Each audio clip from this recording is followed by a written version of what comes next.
শুরু হলো ত্রয়োদশ জাতীয় সংসদ। শুরুতে স্পিকার হিসেবে নির্বাচিত হলেন সংসদ সদস্য হাফিজ উদ্দিন আহমেদ। সংসদ সদস্য কায়সার কামাল ডেপুটি স্পিকার নির্বাচিত হন সংসদ সদস্যদের ভোটে। পরে রাষ্ট্রপতির কাছে শপথ পড়েন স্পিকার ও ডেপুটি স্পিকার। সূচনা বক্তব্যে প্রধানমন্ত্রী ও সংসদ নেতা তারেক রহমান বলেন, দেশে কাঙ্ক্ষিত গণতন্ত্রের যাত্রা শুরু হয়েছে। সংসদকে জাতীয় সমস্যার সমাধানের কেন্দ্রবিন্দুতে পরিণত করা হবে বলেও জানিয়েছেন প্রধানমন্ত্রী। প্রথম অধিবেশন থেকে সরকার ও বিরোধী দলের আলোচনায় প্রাণবন্ত থাকবে সংসদ, এমন প্রত্যাশা রাজনৈতিক বিশ্লেষকদের। আরও জানাচ্ছেন আপেল শাহরিয়ার। সকাল 11টায় পবিত্র কোরআন তিলাওয়াতের মধ্য দিয়ে শুরু হয় ত্রয়োদশ জাতীয় সংসদ অধিবেশন। সাধারণত বিদায়ী সংসদের স্পিকার ও ডেপুটি স্পিকারের সভাপতিত্বে নতুন সংসদের অধিবেশন শুরু হওয়ার কথা থাকলেও এবার তার ব্যতিক্রম হয়েছে। কেননা স্পিকার পলাতক এবং ডেপুটি স্পিকার খুনের মামলায় কারাগারে। এজন্য সংসদ কক্ষে স্পিকারের আসন ফাঁকা রেখেই আনুষ্ঠানিকতা শুরু হয়। সংসদ নেতা হিসেবে প্রধানমন্ত্রী তারেক রহমান সূচনা বক্তব্য দেন। দেশে আবারও কাঙ্ক্ষিত গণতন্ত্রের যাত্রা শুরু হয়েছে বলে জানান তিনি। বলেন, ব্যক্তি বা দল নয়, দেশের স্বার্থকেই অগ্রাধিকার দেয়া বিএনপির লক্ষ্য। দল, মত, ধর্ম, বর্ণ নির্বিশেষে দেশের জনগণের প্রতিনিধিত্ব করছে। আমার রাজনীতি দেশ এবং জনগণের স্বার্থ রক্ষা করার রাজনীতি। বিএনপির রাজনীতি জনগণের জীবন মান উন্নয়ন এবং স্বনির্ভর বাংলাদেশ গড়ার রাজনীতি। প্রতিটি পরিবারকে স্বনির্ভর করাই আমাদের রাজনীতির লক্ষ্য।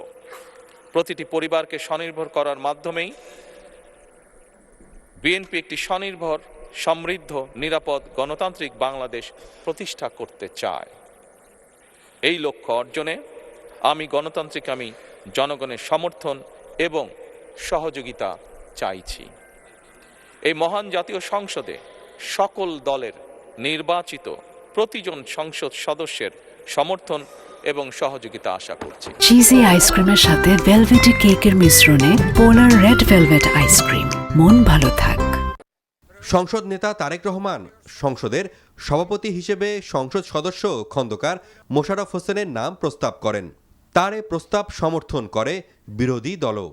মাননীয় সভাপতি, ওনার বাড়ি কুমিল্লা, আমার বাড়িও বোধহয় তার কাছাকাছি, সেই জন্য I have an special affiliation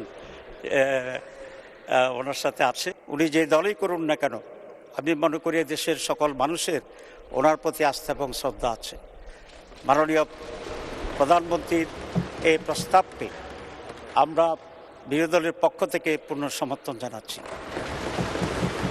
তবে এটা আরও খুব ভালো হতো যদি মাননীয় প্রধানমন্ত্রী বা তার প্রতিনিধি এই বিষয়ে বিরোধী দলের সাথে একটু আলোচনা করতেন।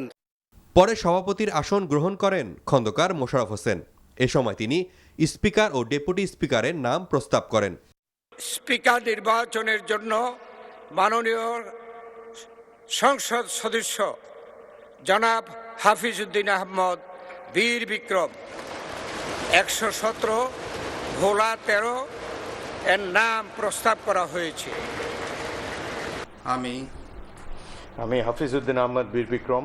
এরপর নির্বাচিত স্পিকার হাফিজ উদ্দিন আহমেদ ও ডেপুটি স্পিকার কায়সার কামালকে শপথ পড়ান রাষ্ট্রপতি মোহাম্মদ শাহাবুদ্দিন। এ সময় উপস্থিত ছিলেন সংসদ নেতা তারেক রহমান। আধা ঘন্টার মুলতবি শেষে নবনির্বাচিত স্পিকার হাফিজ উদ্দিন আহমেদের সভাপতিত্বে শুরু হয় সংসদের অধিবেশন। আমাকে এই মহান সংসদের স্পিকার নির্বাচিত করার জন্যে আমি প্রতিটি মাননীয় সদস্যকে আন্তরিক ধন্যবাদ ও কৃতজ্ঞতা জানাচ্ছি। সংসদে সূচনা বক্তব্য রাখেন বিরোধী দলীয় নেতা শফিকুর রহমান। বাংলাদেশের স্বাধীনতার পরপর 55টি বৎসর আমরা অতিক্রম করে এসেছি। এই দেশের সংসদ এবং সংসদীয় রাজনীতি সত্যিকার অর্থে খুব কম সময়ে কার্যকর ছিল। অল্প যেটুকু সময় ছিল জনগণ তার সুবিধা পেয়েছে। বেশিরভাগ সময় ফ্যাসিজমের কবলে পড়ে এই সংসদ ছিল অনেকটা দামি সংসদ, অকার্যকর। এবং আপনি যে বিরল সম্মানে আজকে ভূষিত হয়েছেন, এই জায়গায় অভিভাবকত্বের দায়িত্ব যারা পালন করেছেন অতীতে, তারা নিজের উপর, সংসদের উপর, দেশবাসীর উপর, গণতন্ত্রের উপর, মানুষের অধিকারের উপর তারা সুবিচার অনেকেই করতে পারেননি। Apel Shahriar, NTV news, Dhaka.